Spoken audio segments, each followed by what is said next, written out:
1987, Wisconsin, la familia Tallman, el caso que los médicos documentaron y ocultaron al mundo. La cuna maldita que aterrorizó a América. En el tranquilo pueblo de Oricon, Wisconsin, donde los campos de maíz se extienden hasta el horizonte bajo cielos que cambian del azul cristalino al gris amenazante según los caprichos del clima del medio oeste americano, una joven pareja estaba por descubrir que algunos objetos guardan más que recuerdos, guardan maldiciones que pueden destruir vidas enteras. Era el 15 de febrero de 1987 cuando Debbie y Allen Tallman entraron por primera vez a la tienda de antigüedades Second Hand Rose en el centro de Oricon, buscando muebles para la habitación de su bebé recién nacido. Debbie, de 26 años, había dado a luz a su hija Sara apenas 3 semanas antes, y la pareja joven estaba emocionada por crear el cuarto perfecto para su primera hija. La tienda olía a madera vieja, naftalina, y ese aroma peculiar que adquieren los objetos cuando han pasado de mano en mano durante décadas, absorbiendo las historias y secretos de sus dueños anteriores. Las estanterías estaban abarrotadas de muebles vintage, juguetes antiguos, fotografías descoloridas y toda clase de objetos que habían sido amados, olvidados y finalmente abandonados por familias que ya no los necesitaban. Fue Debbie quien la vio primero, una cuna de madera de roble, bellamente tallada, que parecía datar de principios del siglo XX. La madera tenía un acabado oscuro que había adquirido una pátina rica y profunda con el paso de los años. Los barrotes estaban perfectamente torneados, y el cabecero presentaba intrincados diseños florales grabados a mano con una maestría que ya no se encuentra en los muebles modernos. «Es hermosa», susurró Debbie, pasando sus dedos por la madera pulida. «Y parece muy sólida. Probablemente durará para siempre». El precio era sorprendentemente bajo, solo $150 por una pieza que claramente habría costado miles si fuera nueva. Allen, un carpintero experimentado, examinó la construcción cuidadosamente y no pudo encontrar defectos estructurales. Los ensambles estaban perfectos, la madera no mostraba signos de deterioro y el mecanismo para bajar y subir los rieles laterales funcionaba suavemente. «Es una ganga increíble», admitió Allen a su esposa. «Esta clase de trabajo artesanal simplemente no existe más». Quienquiera que haya hecho esta cuna era un maestro carpintero. La propietaria de la tienda, una mujer mayor llamada Martha Wilson, había observado el interés de la pareja con una expresión que Debbie más tarde describiría como aliviada, como si se hubiera quitado un peso de encima. «Es una pieza hermosa», había concordado Mrs. Wilson, pero su tono tenía una calidad extraña, como si estuviera recitando palabras que había memorizado. «Viene de una familia local que ya no la necesitaba. Han pasado varias generaciones usándola». Cuando Allen preguntó sobre la historia específica de la cuna, Mrs. Wilson se volvió evasiva. «Oh, ya sabes cómo son estas cosas antiguas», había dicho, agitando su mano despreocupadamente. «Pasan de familia en familia. No mantengo registros detallados de dónde viene cada pieza». Pero había algo en su manera de evitar el contacto visual, algo en la prisa con que había procesado la venta, que debería haber alertado a los Tallman de que Mrs. Wilson sabía más de lo que estaba dispuesta a revelar. Los Tallman pagaron en efectivo y arreglaron para que la cuna fuera entregada esa misma tarde. Estaban emocionados por su compra, imaginando a su pequeña Sara durmiendo pacíficamente en la cuna antigua, rodeada por la historia y la artesanía de una era pasada. No tenían idea de que acababan de traer a su hogar un objeto que había sido testigo de tragedias inimaginables, un mueble que había absorbido tanto dolor y sufrimiento a lo largo de los años que se había convertido en algo más que madera y metal. Se había convertido en un conducto para fuerzas que desafiaban toda explicación racional. Esa noche, mientras armaban la cuna en la habitación del bebé, Allen notó algo extraño. Aunque había examinado la cuna cuidadosamente en la tienda, ahora podía ver que había manchas oscuras en la madera que no había notado antes. Las manchas estaban principalmente en el interior de la cuna, en el área donde se colocaría el colchón. «¿Viste estas manchas cuando la compramos?», le preguntó a Debbie, señalando las áreas descoloridas. Debbie se acercó para examinar más de cerca. Las manchas eran de un color café rojizo, como si algo húmedo se hubiera derramado y hubiera penetrado profundamente en la madera. «Probablemente solo son manchas de agua», dijo, aunque su voz tenía una nota de incertidumbre. «O tal vez café derramado. Las cunas viejas siempre tienen algunas marcas». Allen decidió lijar ligeramente las manchas antes de colocar el colchón. Pero conforme lijaba, las manchas parecían profundizarse en lugar de desaparecer, como si estuvieran impregnadas en las fibras mismas de la madera. Más inquietante aún, cuando lijaba las áreas manchadas, emitían un olor que no podía identificar completamente, pero que le recordaba vagamente el olor metálico de la sangre vieja. Tal vez deberíamos lijar toda la cuna y darle un acabado nuevo, sugirió Allen, sintiéndose inexplicablemente incómodo. Pero Debbie ya había colocado las sábanas nuevas y había puesto a Sarah en la cuna para su primera siesta. La bebé se veía angelical durmiendo en la cuna antigua, sus pequeños puños cerrados junto a su cara, respirando con el ritmo suave y regular de un recién nacido saludable. «Se ve perfecta ahí», dijo Debbie con satisfacción materna. «Esta cuna fue hecha para ella».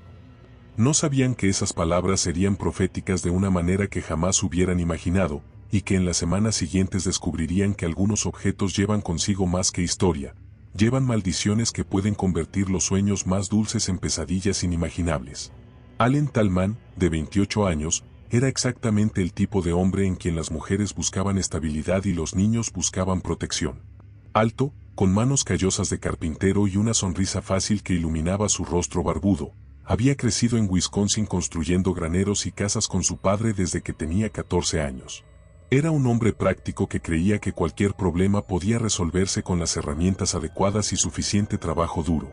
Su esposa, Debbie, era una mujer dulce de cabello castaño claro y ojos verdes que había trabajado como enfermera registrada en el hospital local antes del nacimiento de Sarah.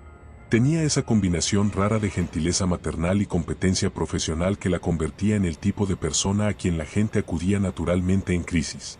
Su experiencia médica la había hecho práctica sobre la salud y el bienestar, pero también le había dado una apreciación profunda por los misterios del cuerpo humano que la medicina no siempre podía explicar. La pareja se había conocido 5 años antes en una barbacoa comunitaria del 4 de julio en Oricon, donde Allen estaba ayudando a construir el escenario para la banda local y Debbie estaba trabajando como voluntaria en la estación de primeros auxilios. Su cortejo había sido del tipo clásico del medio oeste americano: cenas en restaurantes familiares, paseos por el lago, películas en el cine local, y conversaciones largas sobre sus sueños de tener una familia grande en una casa propia. Se habían casado en junio de 1984 en la pequeña iglesia luterana donde Debbie había asistido desde la infancia, seguido por una recepción en el salón comunitario local donde medio el pueblo había venido a celebrar. Era exactamente el tipo de boda que simbolizaba los valores tradicionales americanos: familia, comunidad, y la creencia de que el trabajo duro y el amor genuino podían superar cualquier obstáculo. Durante los primeros 2 años de matrimonio, habían alquilado un pequeño apartamento encima de la ferretería del centro de Oricon mientras ahorraban dinero para el enganche de una casa. Allen trabajaba largas horas como contratista independiente, construyendo casas y graneros para granjas locales, mientras Debbie continuaba trabajando turnos de noche en el hospital para maximizar sus ingresos combinados. En 1986, finalmente habían ahorrado suficiente dinero para comprar una casa modesta de 2 pisos en Elm Street, una casa construida en los años 40 que necesitaba trabajo pero tenía huesos sólidos y potencial para convertirse en el hogar familiar de sus sueños. Allen había pasado meses renovando la casa él mismo, instalando pisos nuevos, actualizando la plomería y convirtiendo el segundo piso en dormitorios perfectos para la familia que planeaban tener. Cuando Debbie quedó embarazada en la primavera de 1986, la pareja estaba estática. Habían estado intentando tener hijos durante 2 años, y el embarazo se sintió como la bendición final que completaría su vida perfecta en el pequeño pueblo. Debbie había tenido un embarazo sin complicaciones, trabajando hasta su 8º mes antes de tomar licencia de maternidad. Sarah Michelle Tallman nació el 25 de enero de 1987, pesando 3 kilos y 400 gramos, una bebé perfectamente saludable con los ojos verdes de su madre y una mata de cabello oscuro que sugería que heredaría el color de cabello de su padre. El parto había sido relativamente fácil, y tanto madre como bebé habían sido dadas de alta del hospital después de solo 2 días. Durante las primeras 3 semanas de vida de Sarah, los Tallman habían experimentado exactamente la clase de dicha familiar que habían imaginado. Sarah era una bebé excepcionalmente buena, durmiendo durante periodos largos, comiendo bien, y llorando solo cuando necesitaba alimentación o cambio de pañal. Allen se había tomado una semana libre del trabajo para ayudar con la transición, y había disfrutado cada momento de la paternidad temprana. Es como si hubiera estado esperando por nosotros toda su vida, había dicho Debbie una mañana mientras observaba a Allen cargar a Sarah después de su alimentación matutina. Nunca he visto a una bebé tan contenta. La casa en Elm Street se había convertido en exactamente el refugio familiar que habían visualizado. Allen había construido estanterías especiales para libros infantiles, había instalado un cambiador hecho a mano en la habitación principal, y había creado un rincón de lactancia cómodo junto a la ventana donde Debbie podía alimentar a Sarah mientras observaba el jardín trasero donde planeaban que la niña jugara cuando fuera mayor. Los padres de Debbie, Robert y Ellen Canners, vivían solo a 20 minutos de distancia y habían sido abuelos devotos desde el momento del nacimiento de Sarah. Venían a visitar varias veces por semana, trayendo comidas caseras y ofreciendo ayuda práctica con lavandería y limpieza de la casa. La madre de Allen había muerto cuando él era adolescente, y su padre había fallecido 2 años antes del nacimiento de Sarah, pero los padres de Debbie habían llenado ese vacío, tratando a Allen como el hijo que nunca habían tenido. La comunidad de Oricon había abrazado a la joven familia con el calor característico de los pueblos pequeños del Medio Oeste. Vecinos traían cazuelas caseras, la iglesia había organizado una lluvia de regalos para el bebé, y Allen había recibido felicitaciones y ofertas de trabajo adicional de otros padres que recordaban la alegría de los primeros días con un recién nacido. Era exactamente la vida que Allen y Debbie habían soñado, estable, segura, llena de amor y apoyada por una comunidad que los valoraba. Allen tenía trabajo constante como carpintero, Debbie tenía la opción de regresar al hospital cuando se sintiera lista, y Sarah era una bebé saludable y feliz que parecía destinada a crecer en un ambiente de seguridad y amor incondicional. La única cosa que faltaba era amueblar completamente la habitación del bebé. Habían pintado las paredes de un amarillo suave y neutro, habían instalado cortinas con motivos de animales del bosque, y Allen había construido un cambiador y estantes a juego. Pero habían estado usando una cuna prestada de los padres de Debbie, una cuna moderna pero básica que funcionaba perfectamente pero que no tenía el carácter y la belleza que querían para su hija. Quiero que Sarah tenga algo especial, había dicho Debbie mientras planeaban la compra de la cuna. Algo con historia, algo que pueda usar para sus propios hijos algún día. Los muebles modernos son funcionales, pero no tienen alma. Allen había concordado completamente. Como carpintero, apreciaba la artesanía de épocas anteriores cuando los muebles se construían para durar generaciones en lugar de ser reemplazados cada pocos años. Encontraremos algo perfecto, había prometido. Algo digno de nuestra pequeña princesa. Habían pasado semanas visitando tiendas de antigüedades en pueblos vecinos, buscando la cuna perfecta. Habían visto docenas de opciones, pero ninguna había capturado su imaginación hasta que encontraron la cuna de roble en Second Hand Rose. El día que compraron la cuna, mientras la transportaban a casa en la camioneta de Allen, Debbie había tenido un momento de pura felicidad materna. Sarah va a adorar dormir en algo tan hermoso, había dicho, imaginando a su hija creciendo rodeada por la artesanía y el cuidado que habían puesto en crear su habitación perfecta. No tenían manera de saber que la cuna que habían elegido con tanto amor y cuidado sería el catalizador que transformaría su vida perfecta en una pesadilla que desafiaría todo lo que creían saber sobre la realidad, la seguridad y los límites de lo que es posible en el mundo. Esa primera noche, después de colocar a Sarah en la cuna antigua por primera vez, los Tallman se habían ido a dormir sintiendo una satisfacción completa. Su hija estaba durmiendo en una cuna hermosa, en una casa que habían construido con sus propias manos, rodeada por el amor de una familia y una comunidad que la protegerían siempre. Era la última noche de sueño pacífico que tendrían durante muchos meses. La primera señal de que algo estaba terriblemente mal llegó durante la segunda noche después de que Sarah durmiera en la cuna antigua. Debbie se despertó a las 2:37 de la madrugada con la sensación inquietante de que algo había cambiado en la casa, aunque no podía identificar qué exactamente. La habitación del bebé estaba al final del pasillo, y desde su dormitorio principal, Debbie normalmente podía escuchar los sonidos suaves de la respiración de Sarah a través del monitor del bebé. Pero esa noche, el monitor estaba completamente silencioso. Con el corazón comenzando a latir más rápido, Debbie se levantó silenciosamente para no despertar a Allen y caminó por el pasillo hacia la habitación de Sarah. La puerta estaba entreabierta, como siempre la dejaban, pero cuando miró hacia la cuna, se quedó completamente paralizada por lo que vio. Sarah estaba despierta, pero no estaba llorando ni moviéndose como haría normalmente una bebé de un mes que se despierta durante la noche. En cambio, estaba acostada completamente inmóvil, con sus ojos grandes y verdes fijos en algo que parecía estar flotando directamente encima de la cuna. Los ojos de Sarah se movían lentamente de izquierda a derecha, como si estuviera siguiendo el movimiento de algo que solo ella podía ver. Su expresión era de fascinación total, completamente diferente a cualquier expresión que Debbie hubiera visto en el rostro de su hija antes. Debbie entró silenciosamente en la habitación y siguió la dirección de la mirada de Sara, pero no vio nada excepto el techo blanco. Sin embargo, conforme se acercó a la cuna, sintió un cambio distintivo en la temperatura del aire. El área directamente encima de la cuna estaba notablemente más fría que el resto de la habitación, como si hubiera una corriente de aire frío emanando de un punto específico en el espacio vacío. «Sara», susurró Debbie suavemente, esperando que su voz rompiera el trance extraño en el que parecía estar su hija. Sara inmediatamente giró su cabeza hacia su madre y sonrió, la primera sonrisa real que había mostrado desde su nacimiento. Era una sonrisa brillante y genuina que llenó el corazón de Debbie de alegría, pero también de una preocupación inexplicable.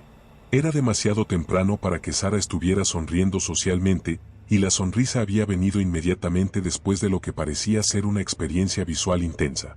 Durante los siguientes días, el patrón se repitió. Sara se despertaba durante la noche, siempre aproximadamente a la misma hora, y parecía estar interactuando visualmente con algo que sus padres no podían ver. Debbie comenzó a levantarse rutinariamente para observar, y cada vez encontraba a Sara completamente absorta en algo que aparentemente flotaba encima de su cuna. Tal vez está desarrollando su visión más rápido de lo normal, sugirió Allen cuando Debbie le describió el comportamiento.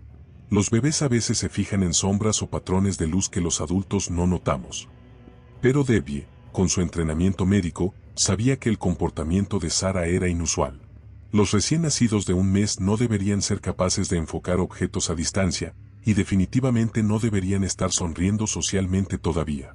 Además, había algo en la calidad de la atención de Sara que la inquietaba, como si su hija estuviera comunicándose con algo en lugar de simplemente observarlo. La cuarta noche después de que comenzara el comportamiento extraño, Debbie decidió quedarse despierta para observar más cuidadosamente. Se instaló en una silla junto a la cuna con una taza de café, determinada a descubrir que estaba capturando tan completamente la atención de su hija. A las 2:35 de la madrugada, Sara se despertó exactamente como había estado haciendo.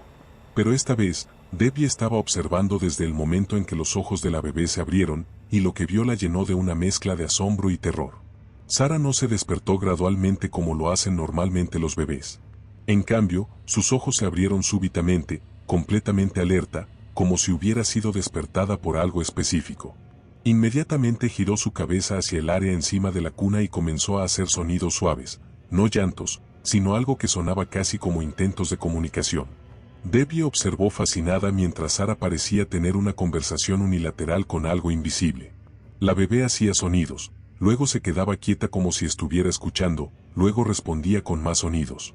Sus expresiones faciales cambiaban constantemente, mostrando lo que parecían ser emociones complejas, alegría, curiosidad, incluso lo que podría haber sido reconocimiento. Después de aproximadamente 20 minutos de esta interacción aparente, Sara súbitamente giró su cabeza hacia su madre, como si hubiera sido informada de que Debbie estaba observando. La bebé sonrió directamente a su madre, luego miró de vuelta hacia el área encima de la cuna y pareció hacer un gesto de despedida con su pequeña mano. Inmediatamente después, Sara se quedó dormida, tan súbitamente como se había despertado. Debbie se quedó sentada en la silla durante otra hora, observando y esperando, pero no pasó nada más. Sin embargo, durante toda esa hora, siguió sintiendo que la temperatura encima de la cuna era notablemente más fría que el resto de la habitación. A la mañana siguiente, Debbie le contó a Allen lo que había observado, esperando que él pudiera ofrecer una explicación racional. En cambio, Allen se puso visiblemente incómodo. He estado notando cosas extrañas también, admitió. Cuando estoy trabajando en el sótano por las tardes, a veces escucho sonidos que vienen del segundo piso. Sonidos como si alguien estuviera caminando por el pasillo encima de mí. Pero cuando subo a verificar, tú estás en la sala y Sara está durmiendo. Debbie sintió un escalofrío de reconocimiento. Yo también he escuchado pasos, confesó. Pensé que eras tú moviéndote por la casa, pero cuando verifico, siempre estás exactamente donde te dejé. La pareja se miró con una mezcla de alivio por confirmar que ambos habían estado experimentando fenómenos extraños, y preocupación creciente por lo que eso podría significar. ¿Crees que la casa está embrujada?, preguntó Debbie, sintiéndose un poco tonta por hacer la pregunta pero incapaz de ignorar la evidencia que se estaba acumulando. Allen, siempre el pragmático, trató de encontrar explicaciones lógicas. Las casas viejas hacen ruidos, dijo. Especialmente cuando cambia la temperatura. Y tal vez Sara está reaccionando a corrientes de aire o cambios de presión que no podemos sentir. Pero incluso mientras ofrecía estas explicaciones, Allen sabía que no explicaban completamente lo que habían estado observando. Los sonidos que había escuchado eran demasiado específicos, demasiado rítmicos para ser simplemente la casa asentándose. Y el comportamiento de Sara era demasiado consistente y complejo para ser explicado por estímulos ambientales simples. Esa noche, decidieron observar juntos. Se turnaron quedándose despiertos para documentar cualquier actividad inusual, con Allen tomando el turno de medianoche a 3 de la mañana y Debbie cubriendo de 3 a 6. Durante el turno de Allen, la casa permaneció quieta excepto por los sonidos normales de una casa de madera durante la noche. Pero cuando Debbie tomó su turno a las 3 de la mañana, los fenómenos se intensificaron dramáticamente. A las 3:45, Sara se despertó con su patrón ahora familiar, pero esta vez su comportamiento era notablemente diferente. En lugar de la interacción suave y aparentemente amigable que Debbie había observado anteriormente, Sara parecía agitada, incluso asustada. La bebé comenzó a llorar, pero no era el llanto normal de un bebé que necesita atención. Era un llanto agudo, penetrante, que sonaba como terror puro. Sara miraba fijamente hacia el área encima de la cuna, pero ahora sus ojos estaban llenos de miedo, y sus pequeños puños estaban cerrados como si estuviera tratando de defenderse de algo. Debbie inmediatamente se levantó para consolar a su hija, pero en el momento en que se acercó a la cuna, sintió algo que la congeló de terror. El aire encima de la cuna no solo estaba frío, estaba helado, tan frío que podía ver su aliento cuando se inclinó sobre Sara. Pero más aterrador aún, cuando extendió sus brazos para levantar a Sara, sintió resistencia, como si algo invisible estuviera interfiriendo físicamente con su capacidad de alcanzar a su hija. Por un momento que pareció eterno, Debbie luchó contra una fuerza que no podía ver ni entender, tratando desesperadamente de llegar a su bebé aterrorizada. Sus brazos se movían como si estuviera empujando contra una barrera invisible que se hacía más sólida conforme más luchaba contra ella. «Allen», gritó, despertando a su esposo con el pánico en su voz. «Algo no me deja llegar a Sara». Allen corrió a la habitación del bebé y inmediatamente sintió el frío anormal. Pero cuando se acercó a la cuna, no experimentó la resistencia que había sentido Debbie. Pudo levantar a Sara inmediatamente, y el momento en que la bebé salió de la cuna, el llanto se detuvo abruptamente.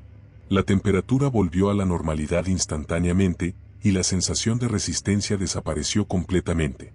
Sara se acurrucó contra su padre, aparentemente ilesa pero claramente exhausta por la experiencia.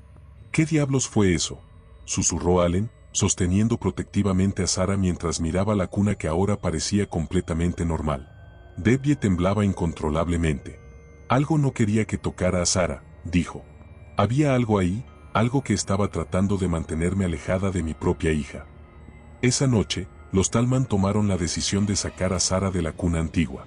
La pusieron en su cuna portátil junto a su cama, donde podrían vigilarla constantemente. Allen movió la cuna antigua al garaje, planeando examinarla más cuidadosamente al día siguiente para ver si podía encontrar alguna explicación física para los fenómenos extraños. Pero conforme se quedaron dormidos esa noche, ninguno de los dos se dio cuenta de que trasladar la cuna no sería suficiente para proteger a su familia. Fuera lo que fuera que había encontrado en su casa, había formado una conexión con Sara que iba más allá de la proximidad física a un objeto específico. Y en las profundidades de la noche, mientras los Tallman finalmente dormían pacíficamente por primera vez en días, algo comenzó a moverse en el garaje donde habían escondido la cuna, algo que no estaba listo para ser ignorado o apartado. La decisión de sacar a Sara de la cuna antigua pareció inicialmente ser la solución correcta. Durante 3 días después del incidente aterrador, la casa de los Tallman volvió a la normalidad pacífica que habían conocido antes de comprar la cuna. Sara durmió en su cuna portátil junto a la cama de sus padres, sin despertar durante la noche, sin mostrar signos del comportamiento extraño que los había preocupado tanto. Allen había movido la cuna antigua al garaje, planeando examinarla más cuidadosamente para ver si podía encontrar alguna explicación física para los fenómenos que habían experimentado. «Tal vez haya algo en la madera», había dicho. «Algún tipo de químico o tratamiento que esté causando alucinaciones o afectando el aire de alguna manera». Pero el cuarto día, los fenómenos regresaron con una venganza que demostró que el problema no estaba limitado a la cuna misma. Debbie se despertó a las 3:15 de la madrugada con la sensación familiar de que algo estaba mal en la casa. Sara estaba durmiendo pacíficamente en su cuna portátil, pero había sonidos provenientes del pasillo que no podía identificar. Eran sonidos como si alguien estuviera arrastrando algo pesado por el piso de madera, acompañados por lo que sonaban como susurros suaves pero urgentes. Cuando despertó a Allen y ambos salieron cautelosamente al pasillo, encontraron algo que los dejó completamente helados de terror. La cuna antigua, que Allen había asegurado cuidadosamente en el garaje con candado, estaba de vuelta en la habitación del bebé, colocada exactamente en la posición donde había estado originalmente. Yo cerré el garaje con llave, susurró Allen, su voz temblorosa de incredulidad. Y moví la cuna al fondo, detrás de mi mesa de trabajo. Hasta puse una lona encima. No hay manera física de que se haya movido sola. Pero la cuna no solo había regresado, había sido preparada meticulosamente para uso. Tenía sábanas limpias que ninguno de los Tallman recordaba haber visto antes, la manta favorita de Sara estaba doblada perfectamente en un extremo, y había un móvil nuevo colgando encima que definitivamente no había estado allí anteriormente. El móvil tenía figuras pequeñas que parecían ser bebés tallados en la misma madera oscura que la cuna. Las figuras eran inquietantemente realistas, con detalles faciales que las hacían parecer más como bebés reales miniaturizados que como juguetes. Y las figuras se movían lentamente en círculos, aunque no había corriente de aire en la habitación y ningún mecanismo visible que las impulsara. Lo más aterrador era que conforme las figuras del móvil giraban, emitían sonidos suaves que sonaban inquietantemente como llantos de bebés distantes. «Tenemos que salir de esta casa», dijo Debbie, con voz apenas audible. «Ahora mismo. Algo está terriblemente mal aquí, y no va a parar hasta que consiga lo que quiere». Pero antes de que pudieran moverse, escucharon el sonido que los congelaría de terror. Sara había comenzado a llorar desde su cuna portátil en su dormitorio, pero el llanto se escuchaba como un eco viniendo también de la cuna antigua en la habitación del bebé, como si hubiera dos bebés llorando en perfecta sincronización.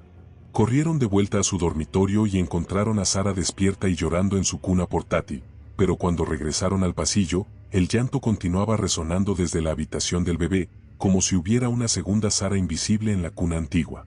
Allen, reuniendo todo su coraje, entró en la habitación del bebé mientras Debbie se quedó con Sara. El llanto fantasma se detuvo inmediatamente cuando él cruzó el umbral, pero la cuna antigua ahora emanaba un frío tan intenso que podía ver su aliento en el aire como niebla. Cuando se acercó para examinar la cuna más de cerca, notó que las manchas oscuras en la madera que había intentado lijar días antes habían regresado, pero ahora eran más oscuras y más extensas. Parecían haberse extendido por toda la superficie interior de la cuna, formando patrones que vagamente sugerían formas humanas pequeñas, como siluetas de bebés impresas en la madera. Más inquietante aún, cuando tocó una de las manchas, estaba húmeda y pegajosa, como si fuera sangre fresca. Retiró su mano rápidamente y encontró sus dedos manchados con una sustancia rojiza que tenía el olor metálico distintivo de la sangre, pero también un olor subyacente de descomposición que le revolvió el estómago. «Debbie», gritó, su voz quebrada por el pánico. «Algo está muy mal con esta cuna. Está sangrando». Pero cuando se giró para salir de la habitación, la puerta se cerró violentamente frente a él con un golpe que hizo temblar toda la casa. Escuchó el sonido inconfundible de la cerradura girando desde el lado exterior, aunque sabía que la puerta de la habitación del bebé no tenía cerradura. Estaba atrapado en la habitación con la cuna que parecía estar sangrando activamente. Desde el pasillo, escuchó a Debbie gritando su nombre y golpeando la puerta, pero la madera sólida no respondía a sus esfuerzos. Allen golpeó la puerta con sus puños de carpintero, pero era como si la puerta estuviera sellada por una fuerza que iba más allá de cualquier mecanismo físico. Entonces escuchó algo detrás de él que hizo que su sangre se helara, el sonido de una mecedora moviéndose lentamente hacia adelante y hacia atrás, con el crujido rítmico de madera vieja bajo peso. Cuando se giró lentamente, vio algo que desafió toda lógica y razón. En la esquina de la habitación que había estado vacía momentos antes, había aparecido una mecedora de madera antigua que se movía suavemente hacia adelante y hacia atrás por sí sola. Y en la mecedora, aunque la figura era translúcida y borrosa como niebla, había claramente la forma de una mujer mayor meciendo algo pequeño en sus brazos. La figura se volvía más sólida y definida con cada movimiento de la mecedora. Era una mujer demacrada, vestida con ropa de época que parecía datar de principios del siglo XX. Su cabello gris estaba recogido en un moño severo, y su rostro estaba marcado por líneas profundas de sufrimiento que hablaban de años de dolor inimaginable. Pero lo más inquietante eran sus ojos. Cuando finalmente los levantó para mirar directamente a Allen, estaban llenos de una tristeza tan profunda que él sintió que se le rompía el corazón, pero también había algo más, una determinación feroz y desesperada que lo aterrorizó hasta los huesos. «Mi bebé», susurró la figura con una voz que sonaba como viento a través de hojas secas de otoño. «Mi pobre bebé pequeño. Nunca debería haber muerto tan joven. Nunca debería haber sufrido tanto dolor». Allen se quedó paralizado, incapaz de moverse o hablar, mientras la mujer fantasmal continuaba meciendo lo que ahora podía ver era la forma tenue y enfermiza de un bebé en sus brazos. El bebé fantasma tenía una palidez cadavérica que contrastaba horriblemente con la ternura desesperada con que la mujer lo sostenía. «Ella me recuerda a mi Sara», continuó la voz espectral, y Allen se dio cuenta con horror creciente que se refería a su propia hija. «Tan hermosa, tan perfecta, tan inocente. Tal vez si cuido de esta bebé, mi pequeña Sara volverá a mí. Tal vez si la mantengo aquí conmigo para siempre, podré protegerla de todo el dolor y la enfermedad que existe en el mundo». La implicación de las palabras golpeó a Allen como un martillo físico. Esta entidad, fuera lo que fuera, quería quedarse con Sara. Quería reclamar a su hija como sustituto para el bebé que claramente había perdido en circunstancias trágicas. Encontrando coraje desesperado en su terror paternal, Allen gritó: «No puedes tenerla. Sara es nuestra hija. No puedes simplemente tomar a nuestra bebé porque perdiste la tuya». La figura levantó su cabeza lentamente, y Allen vio que sus ojos se habían vuelto completamente negros, como pozos vacíos que parecían absorber toda la luz de la habitación. Cuando habló, su voz tenía múltiples tonos que se superpusieron hasta crear una armonía diabólica que hizo que el aire mismo vibrara. «Perdí a 6 bebés en esta cuna», dijo la voz, ahora con un tono de amenaza que hizo temblar las paredes. 6 pequeños ángeles perfectos que murieron uno tras otro antes de que pudieran caminar o hablar o vivir las vidas que merecían. Y ahora, finalmente, después de décadas de espera y sufrimiento, tengo la oportunidad de ser la madre protectora que siempre quise ser. En ese momento, la habitación se llenó de más presencias. Alrededor de la cuna antigua aparecieron las formas translúcidas de 6 bebés pequeños, todos flotando en el aire con movimientos lentos y antinaturales. Los bebés fantasmales se veían enfermos y demacrados, con piel pálida y translúcida que revelaba venas oscuras debajo. Sus ojos estaban cerrados como si estuvieran eternamente dormidos, pero sus pequeñas bocas se movían constantemente, como si estuvieran tratando de llorar pero no pudieran producir sonido. «Mis bebés», sollozó la mujer fantasmal, ahora claramente visible y aparentemente sólida. «Mis 6 pequeños ángeles que nunca tuvieron la oportunidad de crecer y ser felices. Murieron de enfermedades terribles, uno tras otro, y yo no pude salvar a ninguno de ellos. Pero ahora tengo la oportunidad de tener otra bebé. Una bebé saludable y perfecta que puede vivir para siempre conmigo, donde nunca se enfermará, nunca sufrirá, nunca morirá». La cerradura de la puerta hizo clic súbitamente y la puerta se abrió violentamente. Debbie entró corriendo con Sara en sus brazos, pero se detuvo abruptamente cuando vio la mecedora, la mujer fantasmal, y los 6 bebés espectrales flotando alrededor de la cuna. «Dios mío», susurró, instintivamente protegiendo a Sara contra su pecho. La mujer fantasmal se levantó lentamente de la mecedora, todavía sosteniendo su bebé espectral, y comenzó a caminar hacia Debbie con pasos que no producían sonido en el piso de madera pero que hacían que las tablas crujieran como si soportaran un peso invisible. «Dame a la bebé», dijo la voz, ahora con una autoridad maternal feroz que resonó desde todas las direcciones a la vez. «Dame a la bebé y dejaré que se vayan. Mantengan a la bebé lejos de mí y ninguno de ustedes saldrá de esta casa con vida. Yo he esperado demasiado tiempo para esta oportunidad».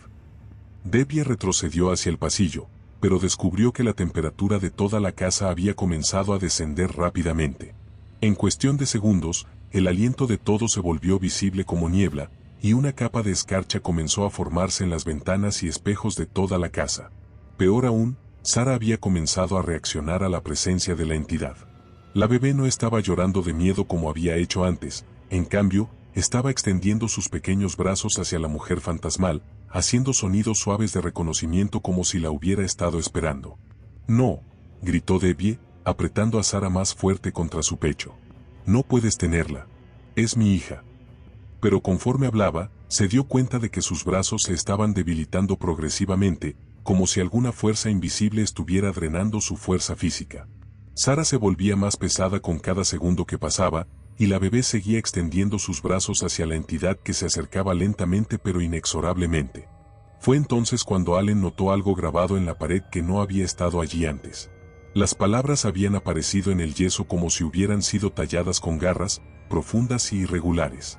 Margaret Walsh, mis 6 ángeles, nunca olvidada, busca justicia. El nombre Margaret Walsh significó algo para Allen. Era un nombre que había escuchado en las historias locales del pueblo, parte del folclore de Oricon que los habitantes más viejos a veces compartían durante las noches de invierno cuando se reunían en la cafetería local para escapar del frío. Pero no podía recordar los detalles específicos de la historia, y ahora no tenía tiempo para recordar. La mujer fantasmal había alcanzado a Debbie, y con brazos que parecían estar hechos de niebla sólida, estaba tratando de tomar a Sara de los brazos cada vez más débiles de su madre. No comprenden, dijo Margaret Walsh, porque ahora Allen sabía que eso era lo que era. En mi mundo, los bebés no mueren. No se enferman. No sufren. Puedo darle a su bebé una vida eterna de felicidad perfecta. Todo lo que tienen que hacer es dejarme llevármela. Eso no es vida, gritó Allen, encontrando fuerza en su desesperación. Eso es muerte. Mira a tus propios bebés. Por primera vez, Margaret miró realmente a los 6 bebés fantasmales que flotaban alrededor de la cuna, y Allen vio horror creciente en su rostro espectral mientras se daba cuenta de la verdad de lo que había hecho. Los bebés no estaban felices o en paz. Estaban pálidos, enfermos, con los ojos cerrados en un sueño que parecía más muerte que descanso. Sus formas fluctuaban débilmente, como si estuvieran atrapados entre mundos, incapaces de vivir pero también incapaces de encontrar la paz de la muerte.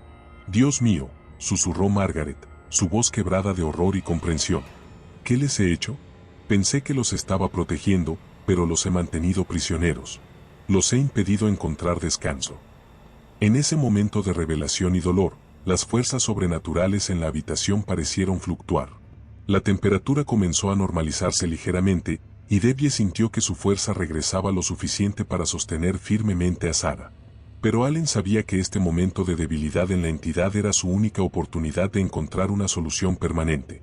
Tenía que descubrir más sobre Margaret Walsh y sus bebés muertos, tenía que entender que los había atrapado en este ciclo de sufrimiento, y tenía que encontrar una manera de liberarlos antes de que su desesperación los llevara a tomar por la fuerza lo que creían que necesitaban para encontrar paz. A la mañana siguiente, después de una noche de pesadilla vigilando a Sara en el hotel local donde habían huido temporalmente llevando solo lo esencial, Allen fue directamente a la biblioteca pública de Oricon para investigar el nombre que había aparecido grabado en la pared, Margaret Walsh. La bibliotecaria, una mujer mayor llamada Eleanor Fitzgerald que había vivido en Oricon toda su vida de 73 años, palideció visiblemente cuando Allen mencionó el nombre. Margaret Walsh, repitió lentamente, como si las palabras tuvieran un sabor amargo en su boca. Cielos santos, no he escuchado ese nombre en décadas. No es algo de lo que la gente del pueblo guste hablar, incluso después de todos estos años. Eleanor dirigió a Allen hacia los archivos históricos locales, donde encontraron registros que confirmaron sus peores temores sobre el origen de la cuna y la entidad que había invadido su hogar. Margaret Walsh había vivido en Oricon entre 1895 y 1921. Había estado casada con Thomas Walsh, un herrero local respetado, y durante 26 años había dado a luz a 13 hijos. Pero de esos 13 bebés, solo 7 habían sobrevivido hasta la edad adulta. Los registros médicos de la época, aunque limitados por los estándares primitivos de la medicina rural del siglo XIX, documentaban una tragedia familiar que era casi incomprensible en su crueldad persistente. 6 de los hijos de Margaret habían muerto en la infancia, todos entre las edades de 3 semanas y 8 meses, todos aparentemente de enfermedades que los médicos de la época no pudieron diagnosticar, tratar o siquiera comprender. Pero lo que hizo que Allen sintiera que se le helaba la sangre hasta los huesos fue descubrir que todos los 6 bebés habían muerto mientras dormían en la misma cuna, la cuna de roble tallada a mano que Thomas Walsh había construido amorosamente para su primer hijo en 1895. Los registros de defunción mostraban un patrón inquietante que se repetía con precisión terrible. El primer bebé, Michael Patrick Walsh, había muerto a las 6 semanas de edad de lo que el médico del pueblo había listado como fallo respiratorio súbito e inexplicable. El segundo, Catherine Mary Walsh, había muerto a los 4 meses de convulsiones severas de origen desconocido. El tercero, John Thomas Walsh, había muerto a las 10 semanas de debilidad general y falta de desarrollo que desafía explicación médica. Cada muerte subsecuente había devastado más profundamente a Margaret Walsh.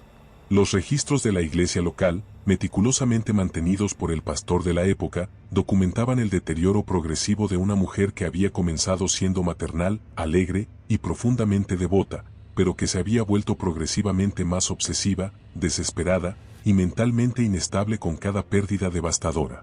Después de la muerte del cuarto bebé, Mary Elizabeth Walsh, en 1910, Margaret había comenzado a mostrar lo que los registros médicos de la época describían como comportamiento maternal aberrante. Pasaba horas cada día sentada junto a la cuna vacía, hablando con bebés invisibles, cantando canciones de cuna a brazos vacíos, e insistiendo a cualquiera que quisiera escuchar que sus bebés no estaban realmente muertos, sino simplemente durmiendo muy profundamente. El quinto bebé, Thomas Michael Walsh, había muerto a los 5 meses en 1912 de lo que el médico había documentado como una enfermedad misteriosa que causa debilidad progresiva y eventualmente. Después de la muerte del sexto y último bebé, Agnes Rose Walsh, en 1914, Margaret había sufrido lo que los registros médicos describían como una crisis nerviosa completa y catastrófica.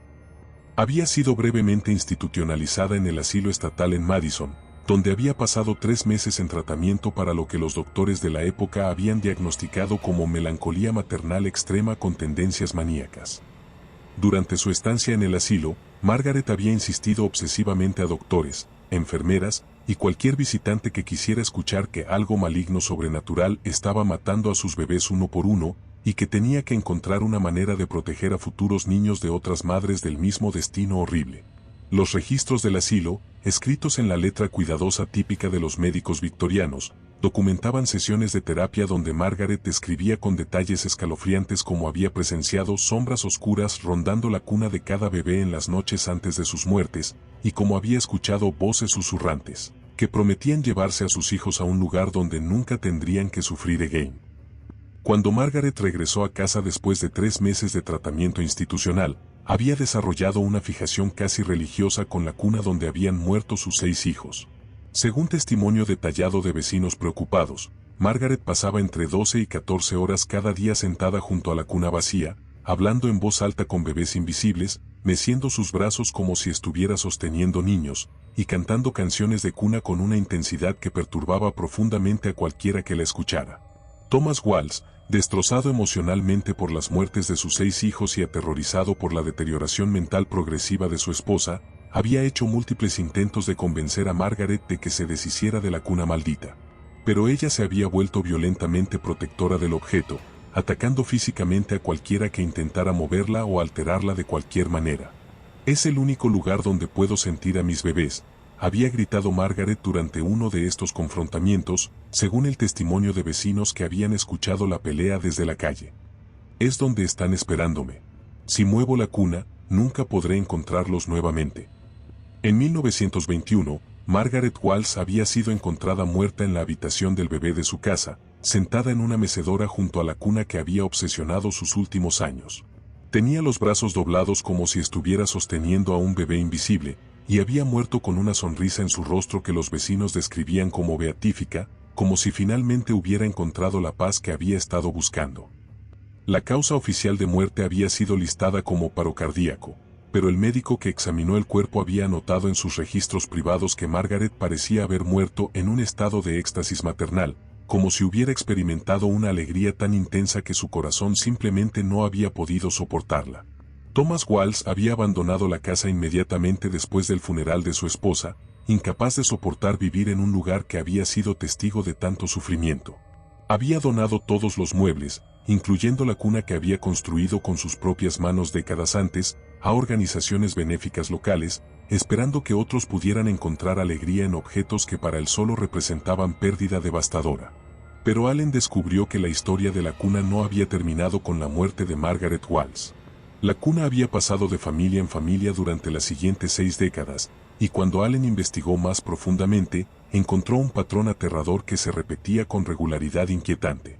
Cada familia que había usado la cuna había reportado fenómenos extraños, bebés que se negaban a dormir pacíficamente en ella, llanto inexplicable durante las horas más profundas de la noche, cambios súbitos de temperatura en las habitaciones donde se colocaba la cuna, y en 4 casos documentados por registros médicos locales, muertes infantiles súbitas e inexplicables que los médicos no habían podido atribuir a ninguna causa médica conocida. Más perturbador aún, Allen encontró que en cada caso donde había ocurrido una muerte, los padres habían reportado haber visto a una mujer mayor en ropa antigua rondando cerca de la cuna en las noches antes de la tragedia.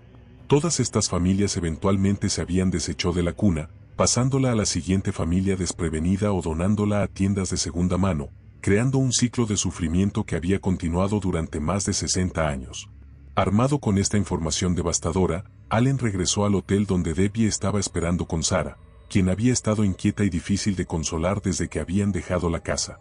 Cuando le contó a su esposa lo que había descubierto, ambos se dieron cuenta de que enfrentaban una situación que iba mucho más allá de lo que podían manejar con sus propios recursos. «Necesitamos ayuda profesional», dijo Debbie, su voz temblorosa pero determinada.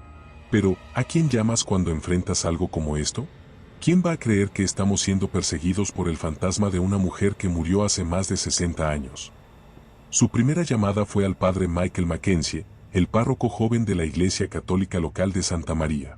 Padre Mackenzie tenía solo 32 años y había sido ordenado apenas 5 años antes, pero había estudiado casos de fenómenos paranormales como parte de su entrenamiento teológico en el seminario.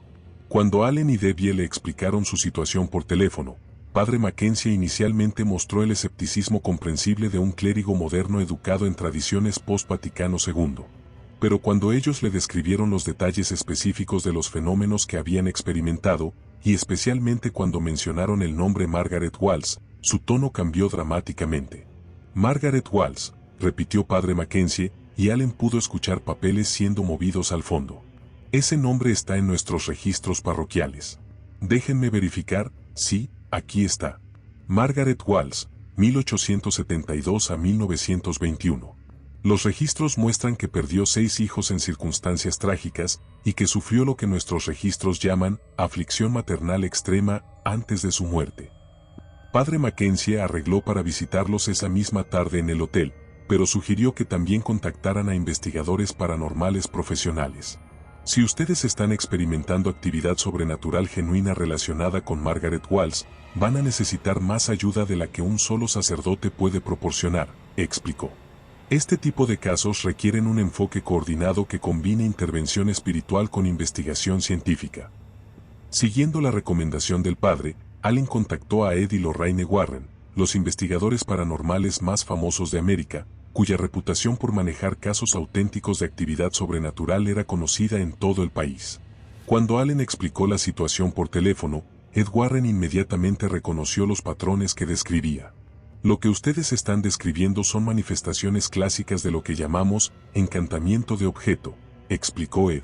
«Un objeto físico, en este caso la cuna, se ha convertido en un ancla que permite que un espíritu humano permanezca atado al mundo físico. Margaret Walsh no puede encontrar paz porque está obsesionada con proteger a bebés, pero su método de protección en realidad los mantiene prisioneros en un estado entre la vida y la muerte».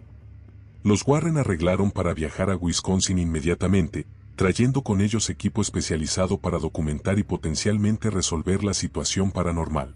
Pero Ed advirtió a los Tallman que el proceso podría ser peligroso y que deberían estar preparados para la posibilidad de que las cosas empeoraran antes de mejorar. «Los espíritus que han estado atados al mundo físico durante décadas no se van fácilmente», explicó Ed. «Margaret ha construido toda su identidad post-mortem alrededor de ser una madre protectora. Convencerla de que libere esa identidad y encuentre paz va a requerir que confronte el dolor que ha estado evitando durante más de 60 años». Mientras esperaban la llegada de los Warren, los Tallman se mantuvieron en el hotel, pero los fenómenos paranormales los siguieron incluso allí. Sarah continuaba despertándose a las 2:37 exactamente cada noche, extendiendo sus brazos hacia algo invisible y haciendo los sonidos suaves de reconocimiento que había desarrollado. La temperatura en su habitación del hotel fluctuaba inexplicablemente, y otros huéspedes comenzaron a quejarse de sonidos de llantos de bebés que provenían de la habitación de los Tallman durante las horas más profundas de la noche. Era claro que Margaret Walsh había formado una conexión con Sarah que trascendía la proximidad física a la cuna. Donde fuera que llevaran a su hija, la presencia de la mujer muerta lo seguía, esperando la oportunidad de reclamar a la bebé que había decidido que sería su reemplazo para los hijos que había perdido. El gerente del hotel, un hombre comprensivo llamado Robert Chen que había criado a 5 hijos propios, permitió que los Tallman permanecieran sin hacer preguntas difíciles, pero era obvio que la situación no podía continuar indefinidamente. «Tenemos que resolver esto pronto», le dijo Debbie a Allen la noche antes de que llegaran los Warren. «Sarah no está durmiendo bien, yo no estoy produciendo suficiente leche porque estoy demasiado estresada, y tú pareces 10 años mayor que hace una semana. Esta cosa, sea lo que sea, nos está destruyendo como familia». Allen sabía que su esposa tenía razón. Podía sentir el peso del agotamiento y el estrés en cada fibra de su cuerpo. Pero más que eso, podía ver que Sarah estaba siendo afectada por la situación de maneras que iban más allá del simple trastorno de sueño. La bebé había desarrollado una palidez inquietante y había perdido peso a pesar de estar alimentándose normalmente. Peor aún, Sarah había comenzado a llorar cada vez que la alejaban del área donde sentían más fuertemente la presencia de Margaret.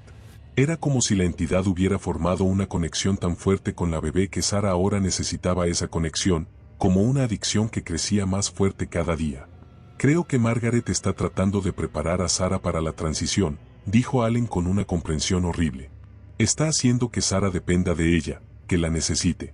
Y si no detenemos esto pronto, Sarah puede querer ir con ella voluntariamente».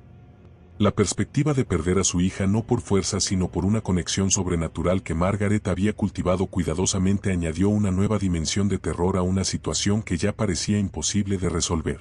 Cuando Ed y Lorraine Warren llegaron a Oricon en la tarde del 23 de marzo de 1987, trajeron con ellos no solo equipo de investigación paranormal, sino también décadas de experiencia en casos que habían desafiado explicación racional.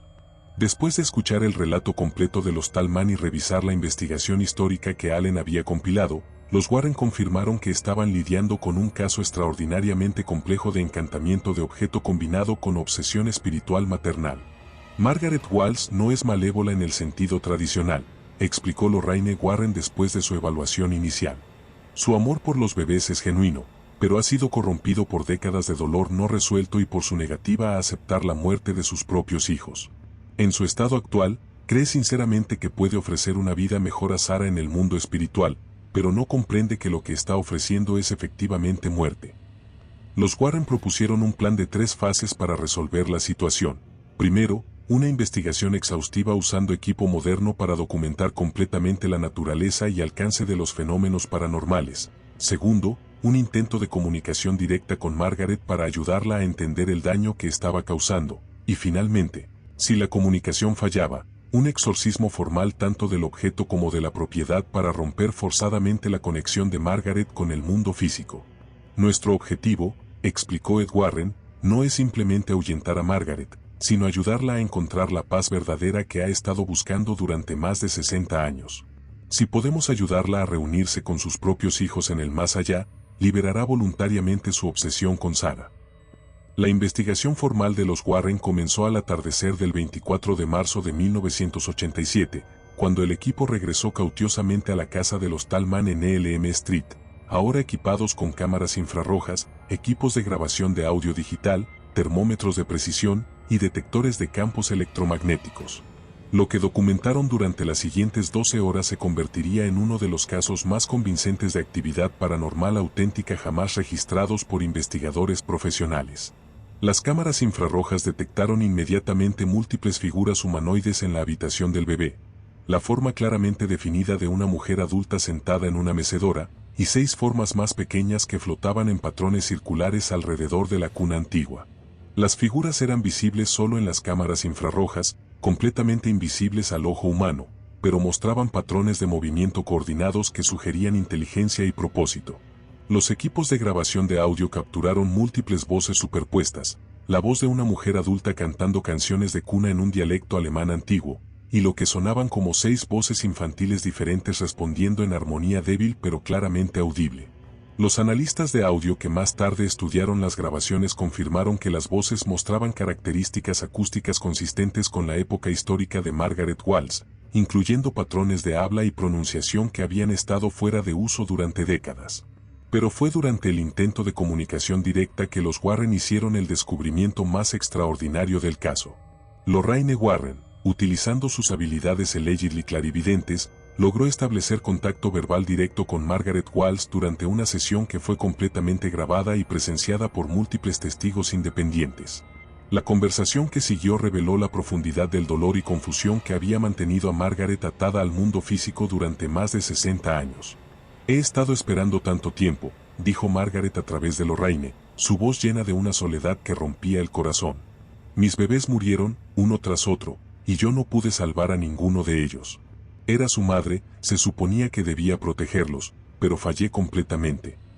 Tus bebés no murieron por algo que hiciste mal, respondió Lorraine suavemente.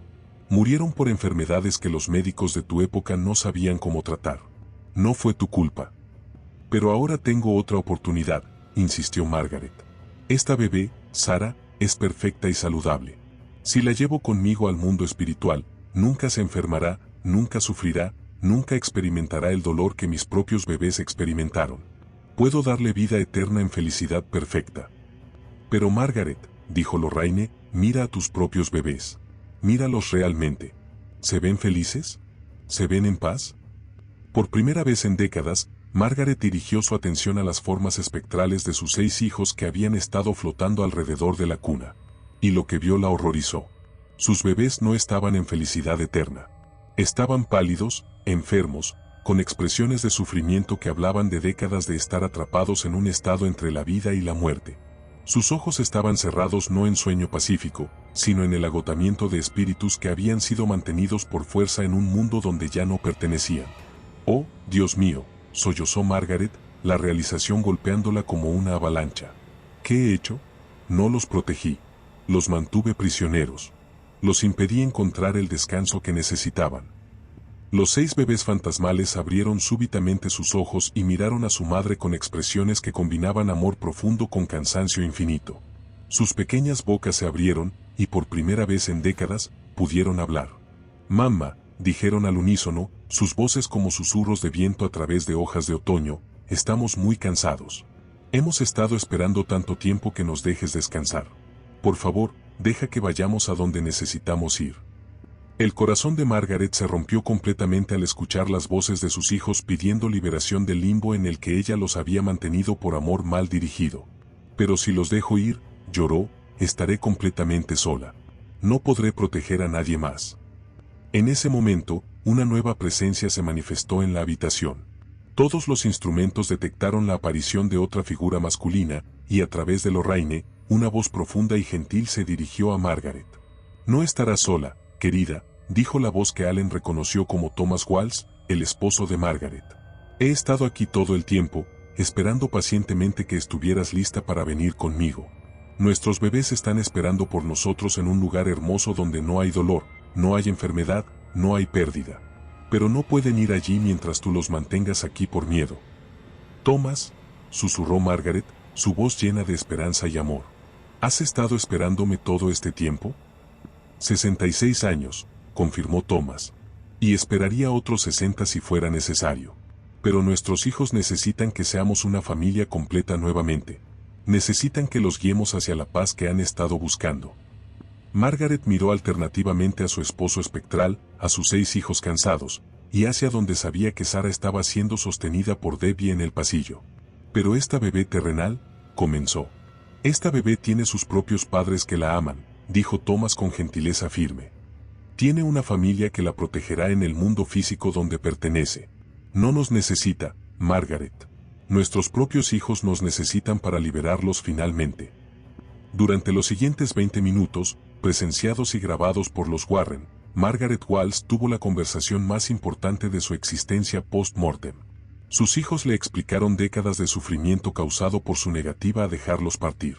Thomas le describió la paz y felicidad que los esperaba en el más allá. Y gradualmente, Margaret comenzó a entender que su amor por sus hijos requería que los liberara, no que los mantuviera prisioneros. «Perdónenme», dijo finalmente Margaret, dirigiéndose tanto a sus propios hijos como a la familia Tallman. «Perdónenme por mantenerlos atrapados por tanto tiempo. Perdónenme por asustar a esta familia joven.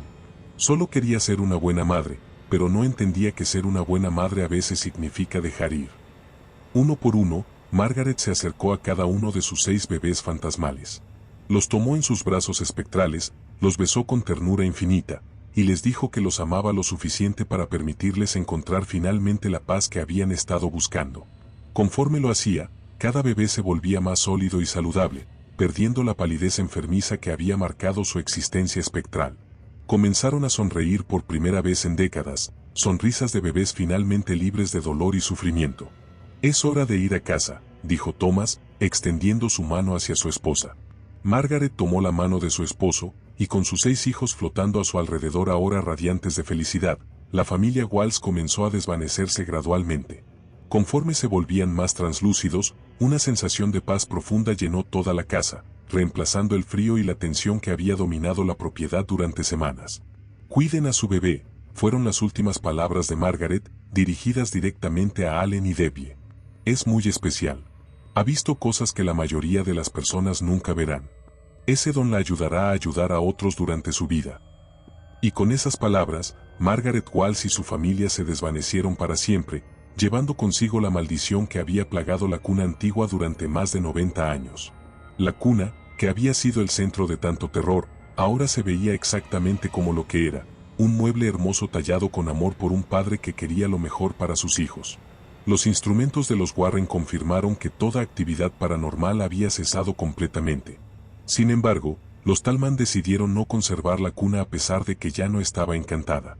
Los recuerdos traumáticos de las semanas de terror eran demasiado intensos, y no podían soportar la idea de que Sarah durmiera en el objeto que había sido el foco de tanto sufrimiento. Ed Warren arregló para que la cuna fuera donada al Occult Museum que él y Lorraine mantenían en Connecticut, donde sería preservada como parte de su colección de objetos que habían sido previamente encantados. Incluso después de una liberación espiritual exitosa, algunos objetos retienen una memoria de los eventos paranormales que experimentaron, explicó Ed. Es mejor mantener tales objetos en un ambiente controlado donde pueden ser monitoreados. Los Tallman regresaron a su casa en Elm Street, que ahora se sentía genuinamente segura y pacífica por primera vez en semanas. Sarah, quien había estado inquieta y difícil de consolar durante todo el periodo de actividad paranormal, inmediatamente volvió a ser la bebé feliz y saludable que había sido antes de que compraran la cuna. En los meses siguientes, la familia trabajó con Dr. James Michie, un psicólogo especializado en trauma familiar, para procesar lo que habían experimentado. Dr. Michie tenía experiencia trabajando con familias que habían enfrentado eventos paranormales, y los ayudó a entender que su experiencia, aunque extraordinaria, no significaba que estuvieran mentalmente inestables o que hubieran imaginado los eventos. Los fenómenos paranormales auténticos son extremadamente raros, pero cuando ocurren, pueden ser profundamente traumáticos para las familias involucradas, explicó Dr. Michie. Es importante entender que ustedes respondieron apropiadamente a una situación extraordinaria y que su amor por su hija los ayudó a encontrar la solución correcta. Durante el año siguiente, los Tallman gradualmente reconstruyeron su sensación de normalidad y seguridad familiar. Allen regresó a su trabajo como carpintero, aunque desarrolló una política estricta de preguntar sobre la procedencia de cualquier mueble antiguo antes de trabajar con él. Debbie regresó al trabajo de medio tiempo en el hospital cuando Sarah cumplió 6 meses, encontrando que su experiencia con lo sobrenatural la había hecho más empática con pacientes que reportaban experiencias que otros podrían descartar como imposibles. Sarah creció para ser una niña completamente normal y saludable, sin efectos negativos aparentes de su experiencia temprana con fuerzas sobrenaturales. Sin embargo, conforme creció, desarrolló una sensibilidad inusual hacia las emociones de otras personas y una habilidad aparente para sentir cuando algo estaba emocionalmente mal en su ambiente, habilidades que sus padres atribuyeron a su exposición temprana a realidades que van más allá de la experiencia normal. Los Tallman eventualmente tuvieron 2 hijos más, Allen Jr. en 1989 y Michael en 1991. Ambos crecieron en la misma casa sin experimentar jamás fenómenos paranormales, pero fueron criados con una comprensión y respeto por posibilidades que van más allá de explicaciones científicas convencionales.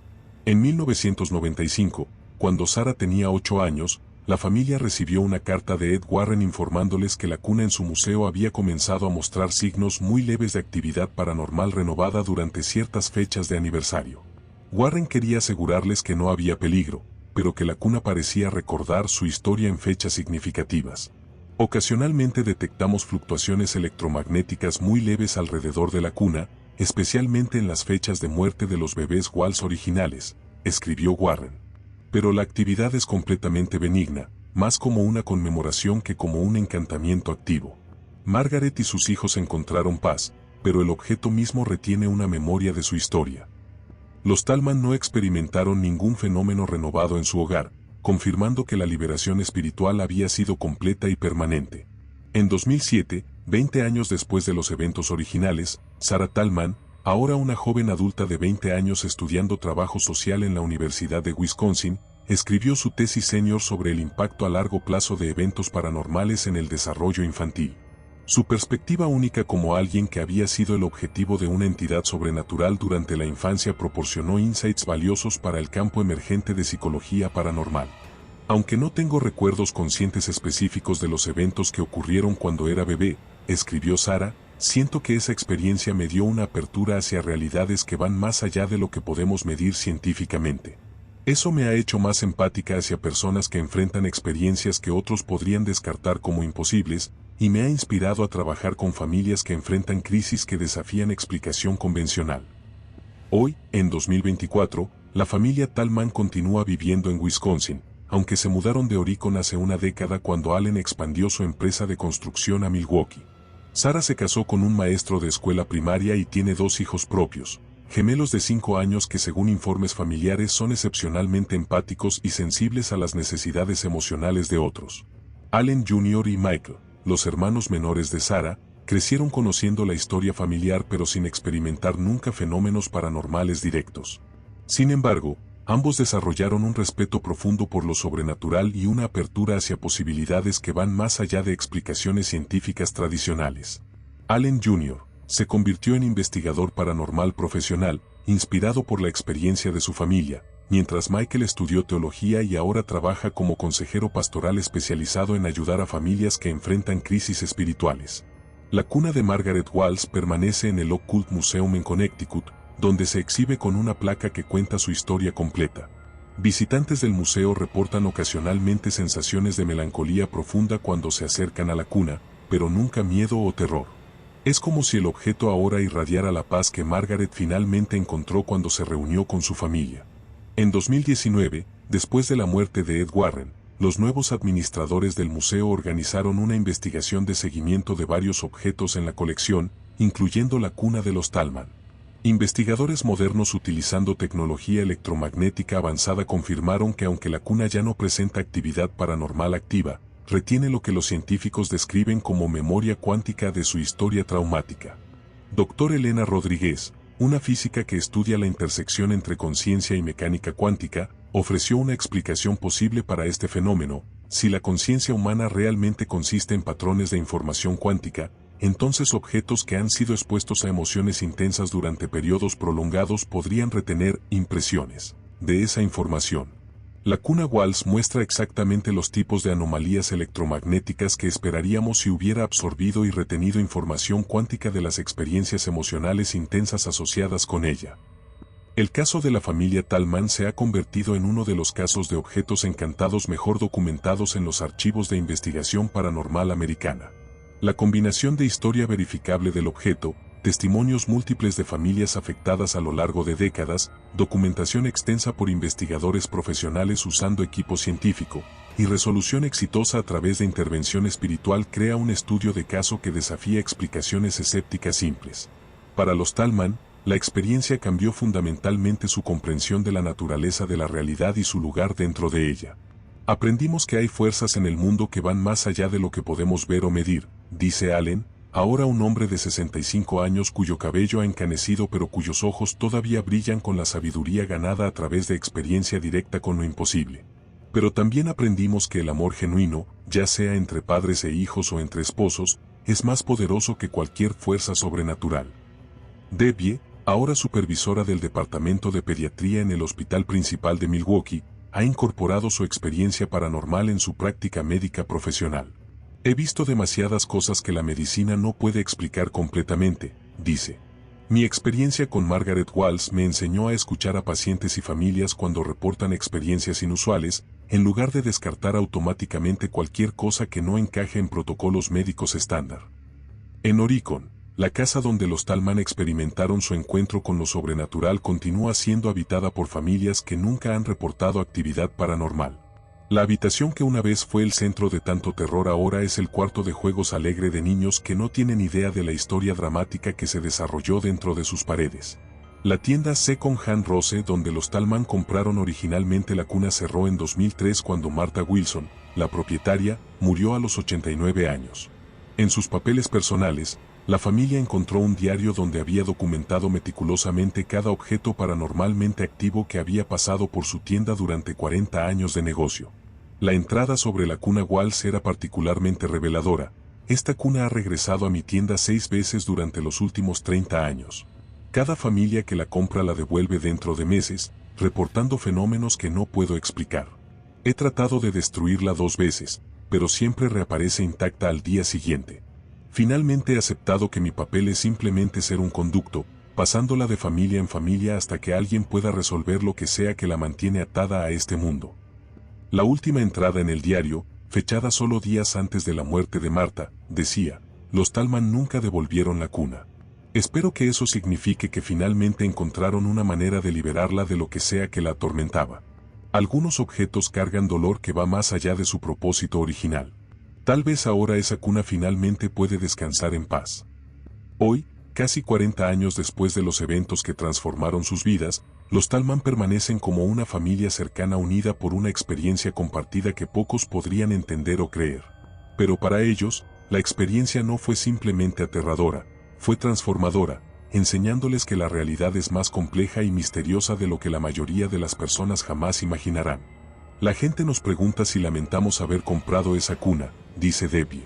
Pero honestamente, no lo lamentamos. Sí, fue aterrador, y sí, cambió nuestras vidas para siempre.